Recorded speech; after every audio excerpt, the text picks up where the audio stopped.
Welcome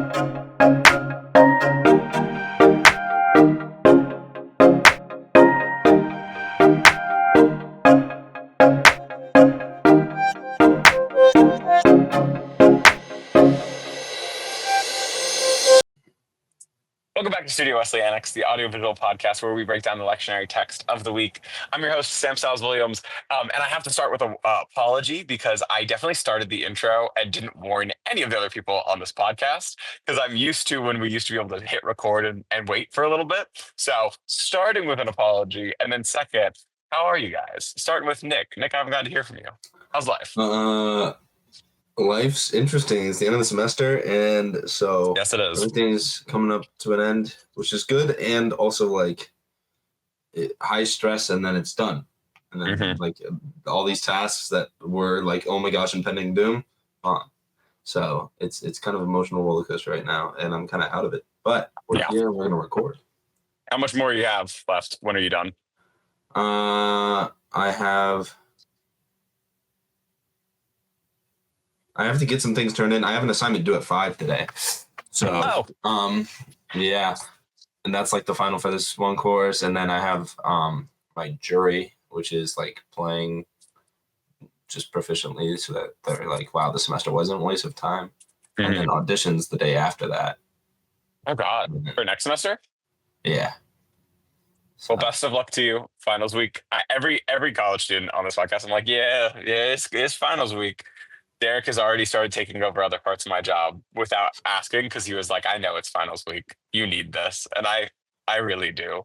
Allison, how are you doing today? I'm okay. I'm tired and I have a lot of work on my plate today, so a little overwhelmed by that. But my students don't have finals, so they, as of last night, are done for the semester. So that alleviates a little bit of my overwhelm. It was a long day because we do a presentation night at the end of their semester where they tell their parents and all the people like what they've learned, which is really cool. It's my favorite night of the year, but it's also one of the most exhausting nights of the year. Yeah. So I'm tired. I'm here. I'm excited. We're doing the thing. Also, I think you just are testing our like podcaster reflexes. You're like, you guys have been doing this long enough. We'll see what happens when I press play and how quick you can. Exactly. I gotta keep you guys on your toes. It's getting too easy. First of all, I've been called out enough on this podcast that I'm now going to say my highs because I keep only throwing to you and then usually Caitlin. Shout out Caitlin. Usually I get called out by Caitlin for not saying anything. So I'm also in finals week, and finals week is hell, I think, for everyone. There's like a common stress on campus, but that was really my Monday, Tuesday, because I still have work to do now. But the last couple of days have had a lot of wins, a lot of really high moments. Today it's snowing, which automatically means it's the best day of the year. And I've been running around like a child for a couple hours in between writing an essay because how could you not be around the snow? So I'm doing pretty well. And that is my shout out for Caitlin, who keeps calling me out for not answering my own question. And with that, Allison, you ready to take us into an opening prayer? Yeah, let's get started. God, I want to thank you for this time together as we dive into these texts today and figure out just how they apply to where we are, think through the context and the things that it is telling us. I also want to pray for support and just your guidance as we walk through the next few weeks. We all have various things going on. The holidays are coming up. We have finals going on. And in whatever way you can guide us and be there for our support as well. So in your name we pray. Amen. I'm going to keep throwing stuff at you to keep you on your podcasting toes. Because Allison, you said before we started recording how you used to not like praying on this podcast, but you're so good at doing opening prayers. So what's that about? You know, there was just something about being recorded while I prayed that I had to get used to when I began being on podcasts. But it's cool now. We're fine. You crushed it. It was so straightforward, so clear. Thanks, Sam. I hate doing opening prayer, and that's why they made me a host. So I never have to do any kind of prayers. I don't think that's why. Hold on. I think that, listen, I think that's a part of it for me. I think that's part of the yes. I immediately told Derek I wanted to do it because then I don't have to do prayers. And with that, Nick, you have opening today. You want to take us away with Isaiah? I would love to. I just kind of saw this text like 10 minutes ago. So what I gathered from it is that good things will come. That's all I have to say. We're done. No, basically like maybe I'm interpreting this in final semester or finals week of the semester, but like, be strong, do not fear, your God will come, he will come with vengeance, with divine retribution, he will come to save you. Like, don't worry, because there will be like only the redeemed will walk there, and those the Lord has rescued will return. They will enter Zion with singing, everlasting joy will crown their heads. Gladness and joy will overtake them, and sorrow and sighing will flee away. Like, these are very enjoyable things to hear. And basically, I think it's kind of keeping that reminder. I'm gonna be honest, I don't really know the context of this, but it's kind of keeping that reminder of like, stay faithful and good things will come.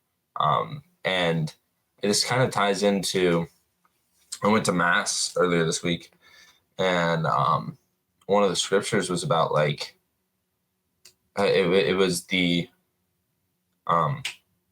like, the housekeeper does not know when the thief will come tonight. If he did, he would prepare that night only. And and same way, you don't know when God will come and have his judgment on whether or not your heart was in the right place. So kind of just like, always keep your heart prepared, always be ready, and always stay faithful, because good things will come.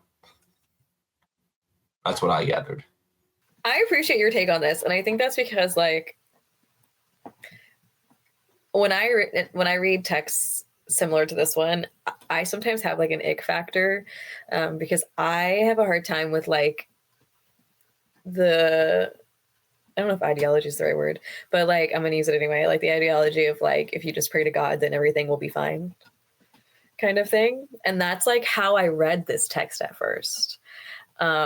And so it gave me a little bit of an ick factor. So I kind of like the path you took with it, because I think it kind of changed the meaning of it for a little bit in my head, because I do think that like praying to God can be helpful, and I think that talking through with him can be helpful, but like I have a hard time getting behind that. Like, if you just pray to him, you'll be healed. And if you pray to him, like, it's like when people are super sick and they're like, well, just pray to God and all things will, and like, that's not how cancer works.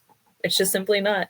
And so I appreciate what you brought to it, because I think it kind of it made the text a better in my brain, and it took me to a better place, I think, than I was going when I first read this scripture.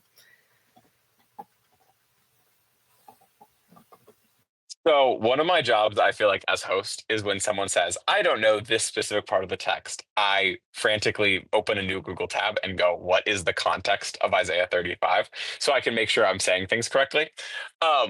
And in looking up the context, it's interesting. So 34, Isaiah 34, right before this, is called the judgment against the nations. And all of 34 is this like long section about my sword has drunk its fill in the heavens, see it descend in judgment. The people I have totally destroyed, the sword of the Lord is bathed in blood, it is covered with fat, the blood of lambs and goats. So like, very much fire and brimstone. We are going to tear down all these institutions and this land and these kingdoms. And so that as the context for 35, going from death, destruction, everything is going to be torn apart, to the desert and the parched land will be glad, the wilderness will rejoice and blossom, is interesting.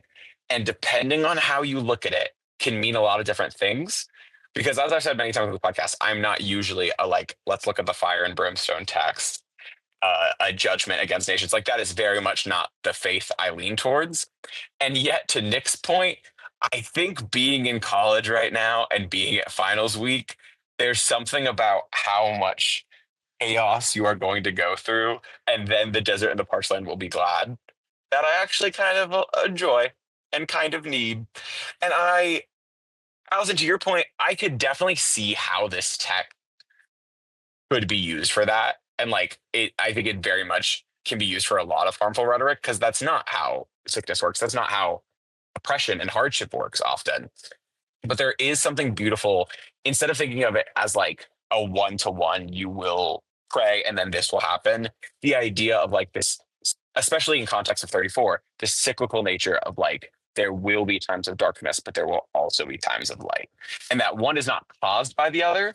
And like praying is not the thing that causes good things to happen.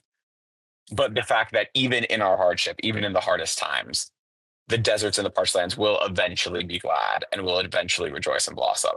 And so I kind of find myself in between both of you guys, but leaning more towards Nick right now because I think it's a finals week thing. This feels like a very important finals week text.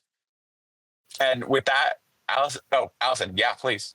Well, I was just gonna say, I want to say that like I absolutely agree with Nick now that I've seen this, and I appreciate that just because like I am a big like supporter of prayer. I do think prayer is really, really important. And so I want to name that too. And so I like this piece of like, kind of like you said, like it's not a direct correlation between the two. I think you didn't use that word, Sam, but it kind of feels like that's kind of what you were saying. And so I just wanted to add that like I'm definitely in support of it. And I think I'm on the same page now more than I was when I started. But also what you named is super important because like I always bring it back to like as a person who, when I was young, my whole family has had a lot of impacts from cancer specifically, but like as a young person whose mom had cancer when I was growing up, hearing the rhetoric of like, well, that's what prayer is for, is like, absolutely not. That's not, and it's not just a cancer thing. There's a lot of different examples of that, but saying that prayer is the solution to everything leaves people still stuck in the darkness and doesn't actually it puts the ownership on them of like, why haven't you gotten better? At least that's how it feels. And so I completely understand what you're saying and want to like still name that using text for that is more harmful than it is ever good. But with that, Allison, you have the next text. I do. So I have James 5:7-10. My notebook wasn't open to the right page. James 5:7-10. I'm going to read them just because it's only a couple of verses. So it starts with 7. Therefore, brothers and sisters, you must be patient as you wait for the coming of the Lord. Consider the farmer who waits patiently for the coming of rain in the fall and spring, looking forward to the precious fruit of the earth. You also must wait patiently, strengthening your resolve, because the coming of the Lord is near. Don't complain about each other, brothers and sisters, so that you won't be judged. Look, the judge is standing at the door. Brothers and sisters, take the prophets who spoke in the name of the Lord as an example of patient resolve and steadfastness. So that's the Common English Bible. Derek converted me to CEB very early on in our relationship a million years ago. So I always read from CEB. But I think just overall, when I was reading through this, there's not really one verse that I kind of zeroed in on, which I feel like is typically what I do. But I think overall, it really is just kind of a lesson in patience. Like, I think that we live in a world where people are not patient. We have lost, I think, that ability, or a lot. I shouldn't say we as in everybody, but a lot of people, like, someone sits at a stop sign for 3 seconds longer than the person behind them wants them to, and all of a sudden your trip is ruined. Your drive, it's the worst drive ever in the world. And, your flight gets delayed by 30 minutes and your whole trip is ruined. Like, there's just so many like things that I'm like, if we were just more patient as a whole, as a society, we probably would be a little happier as things go on. And I know there's reasons not to be patient, and I know there's like times and places for everything, but I think that this is, to me, it was like a reminder, because I have had a hard time with patience lately, because there's just been a lot of things going on and a lot of like things that I need to do things and like next steps and like how do we get there, and I want to move on this and I want to move on that. So when I was reading it, so that could be why I read it this way, but I was like, man, I should probably be more patient with myself, with others, with the things that I have on my plate, with the things that I'm doing, with society as a whole. And again, there are things that we should not be patient for and things we should be pushing for right now as well. But I don't know. I don't know that I had a ton that spoke to me when I read it. But yeah, patience. I don't know. Okay, I'm going to throw a couple of things out with this text because I kind of see this the way you saw the last text of like, this is a good thing, but also could be used for really bad things. Because yes, I also have been working on my patience. I think there is like a movement right now among especially like younger generations of like, our economy is based so much on attention. And so we've kind of like lost our ability to be patient. And I think there's kind of like a reclaiming of that, of like trying to get off of social media as much, trying to reclaim that. And I agree with that. And I've been working on it myself. And yet, verse 10 specifically, brothers and sisters, as an example of patience in the face of suffering, take the prophets who spoke in the name of the Lord. I think it is a really easy rhetoric to say, like, hey, y'all, I know that you're going through hard times, and especially like in the midst of suffering, in the midst of oppression, but like, just hold on. Like, stop this grumbling between each other. Why are you trying to call for justice? Why are you trying to call for equality? Like those things, it's really easy to use like patience and telling people to wait as a thing to continue suffering. And that's not, I think, what the text is. I think this is kind of an example of like, well, it has been used so often, and it's not what it's actually supposed to be. But I do have to name that of like, you can't tell oppressed people to just keep waiting over and over again. Like eventually that does not work. That's how chaos happens more, is because eventually people determine that like they can't wait anymore. And that is a justified thing. That is a normal human response. So I struggle between those two. But then I also want to throw out, and y'all can respond to it if you want to. I also think this is interesting as an Advent text of like patience specifically in like waiting for Advent of both like the birth of Jesus, but also like the second Advent, like waiting. If you're someone who believes that there is going to be a second coming, like patience in waiting for that.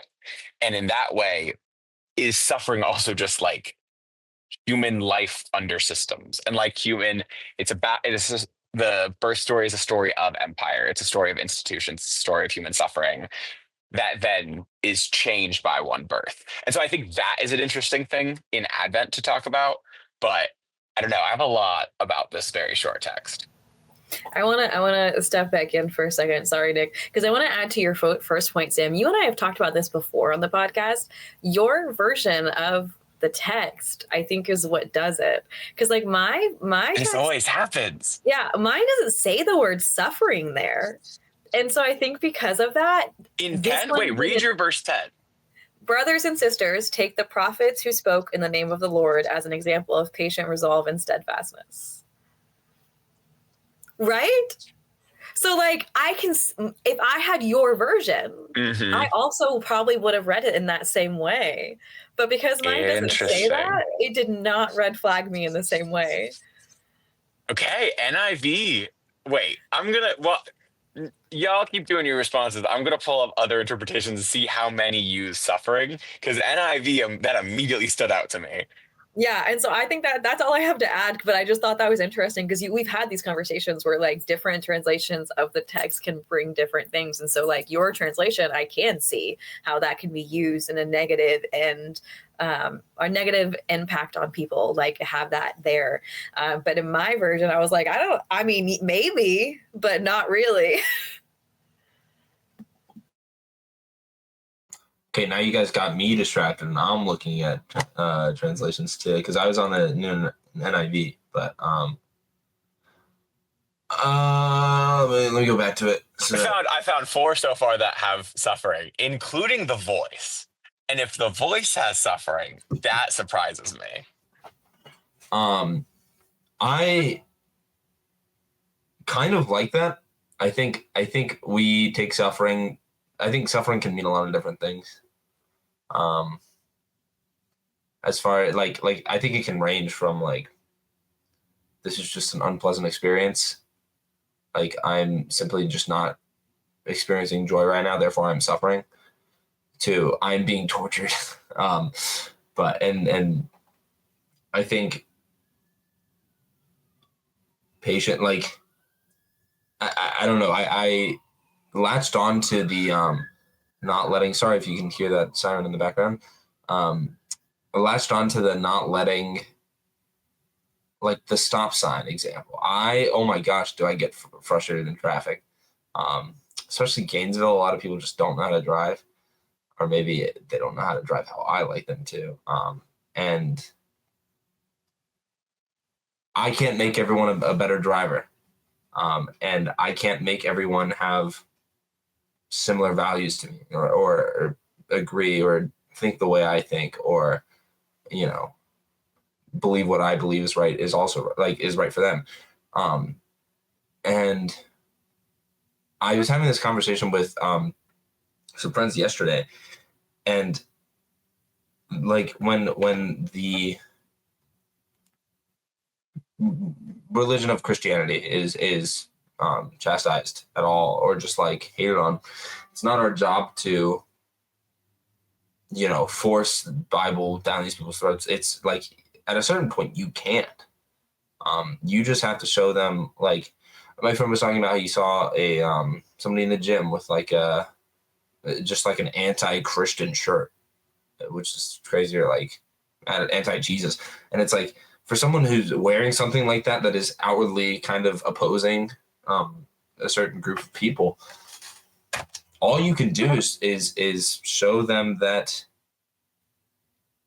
what they think of this group of people is wrong, and, you know, these people are loving and are, you know, I guess resilient.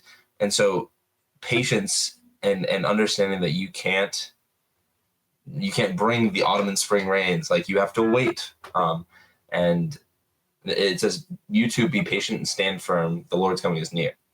Don't grumble against one another, brothers and sisters, or you will be judged. It's like, don't fall into that trap of, you know, not being patient and just trying to seek things by your own power, because I think we forget that a lot, that we are not in control, or in as much control as we think. So I liked the traffic analogy, spoke to me. I think it 100% goes to what you said, Nick, of like, the collective, we have like lost our definition of suffering, and it's used for so many things. And like, boredom is not suffering, but also you can't tell people who are truly suffering to be patient. Like, that is the line I draw. Is there are examples of true suffering where patience is used as an example to like stop calling for the end of real suffering, but we also use suffering to mean any kind of discomfort or uncomfortability. And sometimes there are many examples of like uncomfortability making positive change, and like important things happening in that.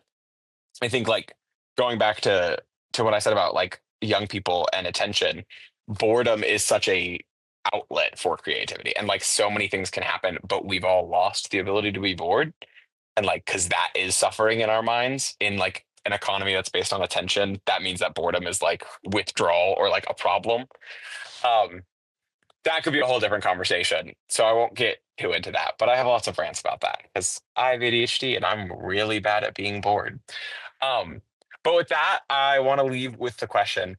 I think the question that we're circling around is like, what season of waiting do you find yourself in? Because right now, Advent, whether you're talking about Advent, the coming of the next Christ, or if you're talking about just like the first birth of Jesus, what Christmas is, like, Advent is a season of waiting. And so, I guess my question is less what season of waiting are you in, but more, how do you find comfort in the waiting? How do you find comfort in patience? How do we reclaim that kind of stillness and quiet? It feels so antithetical to like what our world is right now. What are the ways that you're practicing patience in this crazy season?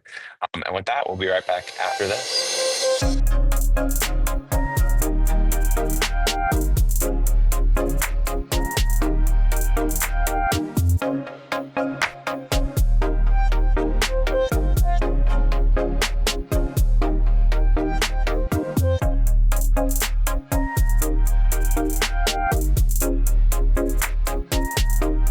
And we're back. We're going to go dive straight into our blind read today. Our blind read is Matthew 11, verses 2 through 11. And we're going to start with initial first impressions. I always say initial first. That's still redundant. And I feel like I've called it out enough times that I should stop. We're going to start with our initial impressions. And I don't have a lot to immediately point out in this. This text is talking about John finding out that Jesus is the Messiah and having this moment of revelation. And the part that I wanted to specifically first touch on before we got into our full conversation about it is 7 through 9, because I just appreciate the juxtaposition of like what people expected versus what Jesus actually is. The question that specifically asks us is, what did you go out into the wilderness to see? A reed swayed by the wind? If not, what did you go out to see? A man dressed in fine clothes? No, those who wear fine clothes are in king's palaces. Then what did you go out to see? Prophet. Yes, I tell you, and more than a prophet. Um, I appreciate especially the reference to like what a king looks like and what this like institutional leader is supposed to be. And yet Jesus comes in the complete opposite. I think it's an easy thing to point out, but it's also the thing that always gets me the most excited about these stories is like the clear juxtaposition between like what Jesus represents and like empire and institution. Who's surprised that this is the thing Sam brings up first? But I want to go around first. We'll start with first impressions and then we'll keep going. Yeah, I think this can do a lot of things for us in our like we can take a lot from this. Derek is a person. No, one of the things he loves to say, and it's very a very idiosyncratic to Derek, is what was the last thing you heard God say to you? And I love that question. And at first, when I like asked, like we'd get together, and he'd ask me that, I'd be like, "What are you talking about? God doesn't talk to me." Or like I knew that he did, but I was like, I don't know English. How do I know what God's saying to me? And over time, I've realized like God speaks to you in the darndest ways, and that's the case here. Like people had a view of some great royal, like person in the nicest of clothes and like probably decked out in gold and diamonds and whatever, and it's Jesus. He was born in a manger, and nothing glamorous besides like who he is. Nothing. And I think that's a perfect like the people that you least expect will be the people who are speaking God's voice to you, whether they are religious or not. I find oftentimes it might even be the people who aren't religious that are telling me the things that I need to hear, probably from God directly. So I kind of liked, I like that part of it, where like it affirms the notion that you don't have to look to, the normal people that you would think for God's word. Like it is all around you. It is through any vessel. And that's pretty neat. Yeah, I mean, yes to what both of you said. I love that context, and I just kind of love the comparisons and like the what was the we used a really big fancy word, juxtaposition. Juxtaposition. Yeah, I have never been able to say that word. I cannot pronounce it. I actually use that word probably too much. It's such a go-to in all my writing stuff. Yeah, it's just one of those words where it does not roll off my tongue. So yes to all of that. I also think when reading through it, I got pulled in a little bit to 11, verse 11. It's, I assure you that no one who has ever been born is greater than John the Baptist, yet whoever is least in the kingdom of God is greater than he. Which is interesting because it's like separated from everything else that we just read. And at first I was like, why is that there? But I enjoy the idea of like, the way it's referencing like everyone who is a part of the kingdom of God and everyone who believes in him and all the things that are happening, both now and in this time of the text. I don't know. I don't know that I have that much right now in initial impressions, but that's kind of where I was sitting. I am going to start our discussion today about what Nick talked about, because I think the idea of like God's voice, or God's voice in a very particular context, but also just like truth and like these insights, whatever it is, what you need to hear in your life coming from places that are the least expected.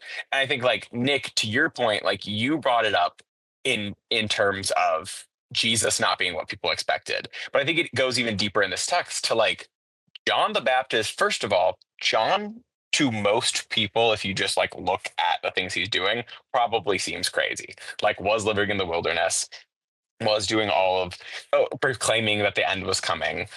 All of these things, John already is the least likely to be the person bringing the message of the Messiah.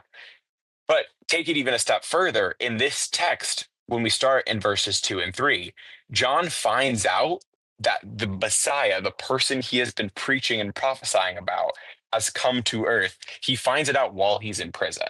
And so it's also like the weird moments when God speaks to you, in the most randomest of times, when chance happens and when this fate occurs at the same time.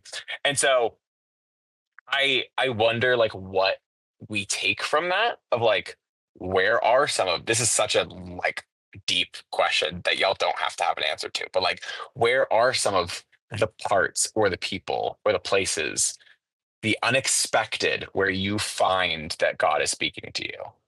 And like, for me, I'll start with like today, I brought this up earlier, and this is going to sound so cheesy, but today it snowed. And last night I left my backpack with my siblings, and that included my phone charger. So my phone was at like 20%. My AirPods were dead. And so, of course, when it snows, little Florida boy is going to go run around in the snow. But specifically today, all these things aligned where I was walking around in the snow with no stimulation, like no phone, no music, no podcast, nothing. Just me by myself with my thoughts.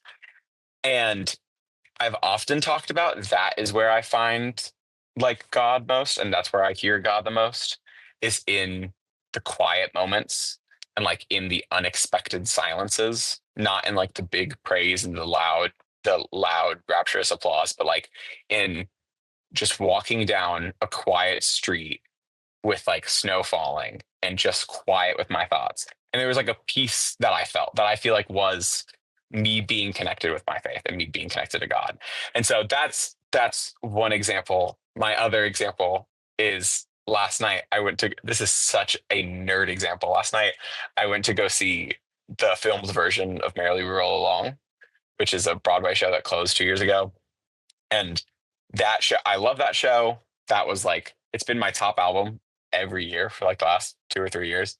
Like it was my freshman year album, and it meant a lot to me then. It meant a lot to me the end of senior year. It hits very different now in my junior year as I'm going into a master's program, and it's all a show about change and the parts, the paths in life you take.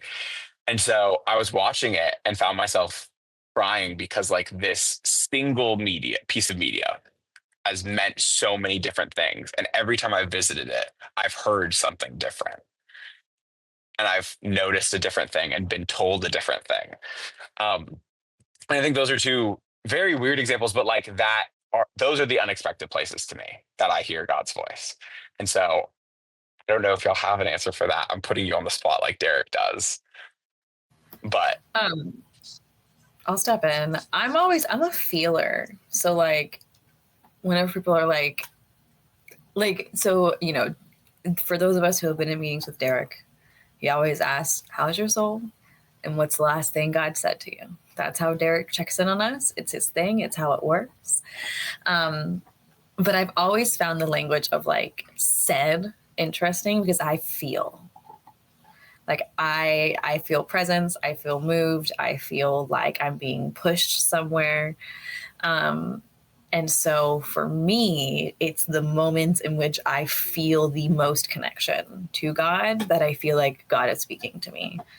And so similarly to like walking in the snow, it's like for me, it is really any moment that I'm like outside in nature, but then there's like those specific moments where I'm looking at like what God made and I'm like, wow, look at this thing in front of me that like, I don't think I'll ever fully understand the capacity of. That exists because God made it, right? So like I was in Oregon and just like looking at the mountains in the background and the fields and fields of flowers and like how beautiful it was. I was in California, like, I mean, I think it was less than a month ago, like not even that long ago. And we were in Northern California. So it was like driving the Pacific Coast Highway. It was sitting on a cliff with my feet just kind of hanging off a little bit and like staring at like the vastness of the water on the West Coast, but also like the sunrise over it. Jess like climbed this huge boulder. It was terrifying, but like watching him stand on that boulder as the sun went down, because we went to go look at the ocean at sunset, and like just all of the vastness that God created, and like being present in those spaces, and the feeling that I get while I'm there is like what does it for me. And I'm like, okay, God is speaking to me right now. And that's often where I find myself like praying the most intensely, or just listening the more intently than I typically do as I'm sitting in those spaces and just absorbing what is around me in them, if that makes sense.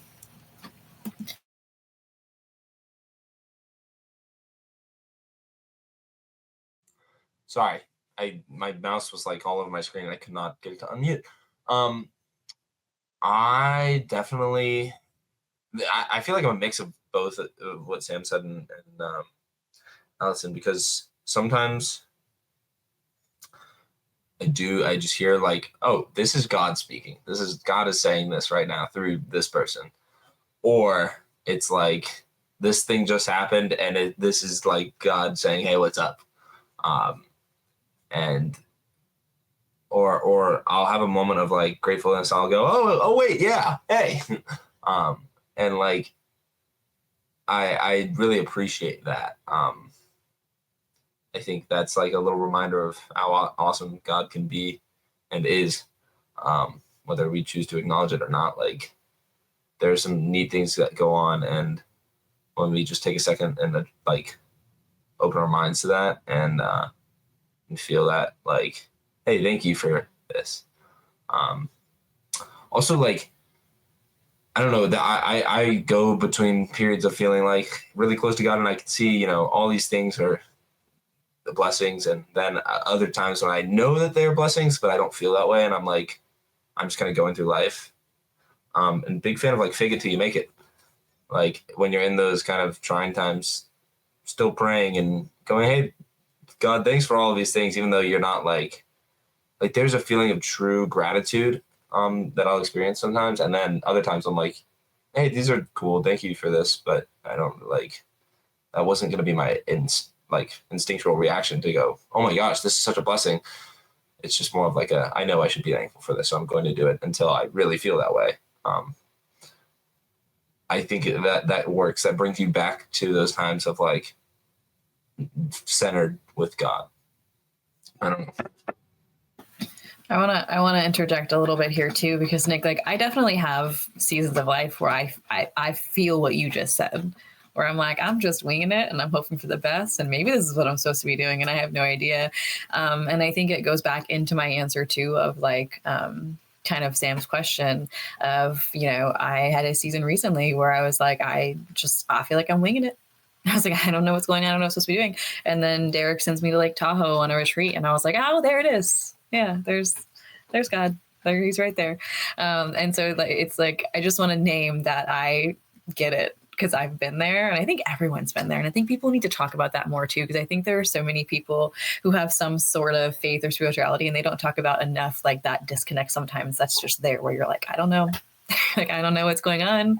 What is the last thing God said to me, Derek? I have no idea, you know? So I don't know. I think also the last thing I wanted to highlight in this conversation is that both of you in different ways spoke to your positionality in this. For like Allison, for you, it was that like in those times you find yourself listening more.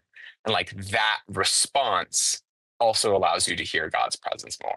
And like Nick, even in the times where whether you're feeling it or not, your response to I'm going to feel grateful, I'm going to see these things as good tidings, that positionality allows relationship to continue. And I think that's a really important aspect, because like Alice and I totally agreed that we don't talk enough about those seasons. And like I have felt like recently I've been in more of those seasons than I have not been.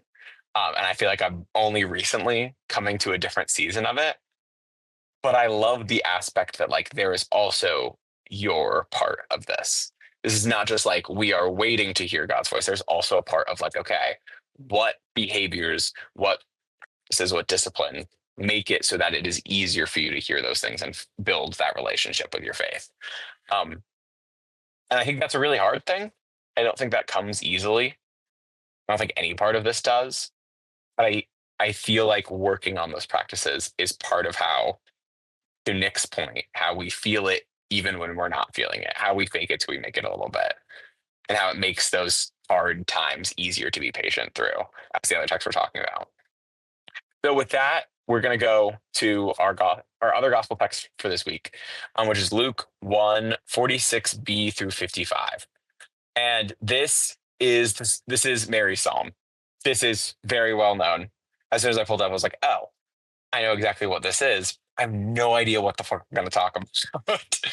I had to read multiple commentaries because it's so well known, and it is such a specific section that I almost don't know how to deal with it. You know, I almost don't know, as a layperson, as not educated in any of this, and as just a young person reading the Bible, what are we supposed to do with this? How are we supposed to use this? And the thing that I came through the commentaries I was reading is the idea of this song as a song of resistance, as a song of protest, as a song of resilience through hardship, and what that means for this current season that we're all in. Verse 51 says, he has performed mighty deeds with his arm. He has scattered those who are proud in their inmost thoughts, brought down rulers from their throne, but has lifted up the humble. He has filled the hungry with good things, but has sent the rich away empty. And the commentary I was reading was talking about like people hearing this for the first time, and it not just being a thing that we hear every year, but hearing this for the first time, and maybe being someone who is on the outside of society, or maybe being someone with the least political or economic power, and for the first time in the context of the story of Christmas, hearing that they are who Jesus is coming for and who God is there to protect. And the reason I bring that up in this specific season is because we've talked about this on every episode, but I love the idea of using Advent and using this Christmas season to talk about like, what are the barriers we've continued putting up that make it so we're not building the kingdom of heaven? Like Jesus' whole birth story, Jesus' whole life story, but his birth story specifically centers around institutions of power. He is being hunted as he's being born. He is not able to have a place to be born. He's not able to have room at the inn because these are economically and land displaced peoples. They are poor, they are young. Mary is a child in this situation and is seeing all these power systems. And in this moment of joy, her song goes to one of resistance, and goes to one, even in the midst of hardship, that says, I know that God is seeing me and is going to do something for my betterment and for the betterment of people like me everywhere. And I think a lot of people need that right now, and don't just need a Christmas that's about like lights and presents and about a baby being born, but need a Christmas that's about the changing of institutions and about the lifting up of those without power.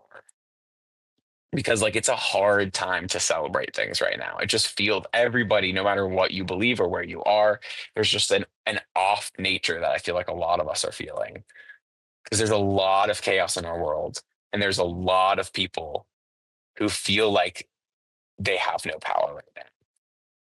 And I think a Christmas story that is centered around those people and is centered around the fact that this story is for you, and the hope that the story represents is specifically for you. So I didn't prepare anything for that, because I knew as soon as I started talking about it, I was going to have a lot to talk about. Because again, I think a lot of people need this song right now and need to recontextualize the song away from just, this is a thing we sing at Christmas, to this is a song of resistance and liberation that we should be singing a lot more. That is an interesting take and not one that I would have like ever thought of. But I think I can get behind it. Listen, I stole part of it from a commentary. I riffed off of all of that, but this is not an original Sam take. It's fair. I think it's very humbling. And something like, I don't know, I think all of these texts kind of come together and say like,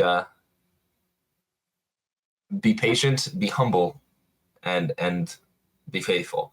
Like, listen to God's voice, and know that things will be good. That's kind of our first verse, is like, there will be a day of joy and, blessings. As long as you stay faithful, be patient. And then like this last verse was, it's going to be unexpected, where you see God, and how you feel him and hear him. And now this is like, be humble and remember who God is, what he's done, all of these mighty deeds. And I think that's kind of going along with the fake until you make it, like reading this over and over again, like, he has brought down rulers from their thrones. He has performed mighty deeds with his arm. His mercy extends to those who fear him. Like, all of these things are so huge, and really just amplify like who God really is. So I appreciate it for that. And I would add that the reason I love this verse in conversation with everything else that we've talked about is that this is the verse to me. We've talked about patience, like you're saying. We've talked about being patient in hardship. This to me says like patience because of promise. Like, it's not just patience because you have to wait. It's not just patience because patience is the right thing. It's patience because we know that good is coming. And like, without that part, I think patience can be a dangerous Band-Aid solution.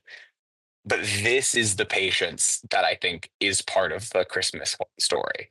Is like patience because we know that this miracle is going to happen and things are about to change. So I just wanted to add that part. I honestly don't want to add anything. And that's because I love all of this. Sam, circling all the way back to when you first started talking, I love the idea of this being a song of resistance. And I kind of just want to leave it there with everything you both said, because I don't know that there's much more that I could reiterate other than the fact that I similar to what Nick said, like, I don't think that's how I would have read it. And like you said, I know you said it was a commentary that you're kind of riffing off of, but like, that's why commentaries exist, right? And I just want to leave it there. I love that. It definitely pulled me in a different direction than I was originally thinking of. And I think you're right. And I think it is something we need to see right now. So I want to leave it there. Then Nick, you have the fun part. You get to take this transition into a closing prayer. I get to transition this into a closing prayer. Everybody, let's bow our heads. God, thank you for everything you've given us. Everything you say to us, whether we listen for it or not. We are so grateful that we have a loving God that will speak to us and tell us what we need to hear and give us everything that we need. Let us take your word, be patient, be ready, and just humble our hearts for this Christmas, that we might be able to appreciate you, spread your love, and continue to do your work. In Jesus' name, amen. On that, I want to thank you guys for being on this episode today. It was a really nice one, and I'm glad we got to have it. I know, Allison, I'll see you later on another recording today, because we're getting ourselves ready for the holiday season. And I want to thank everybody for listening to this. You guys will be listening to this very, very close to Christmas, and so in the midst of the chaos that I know that you are all going through, I hope that this lesson on patience stuck, and I hope you took something from it, of patience, not just for the sake of patience, but patience because a promise is happening, and because there's about to be, no matter what happens, no matter how much more you have on your list, there's about to be a season of celebration. And with that, all God's people are going to say, bye.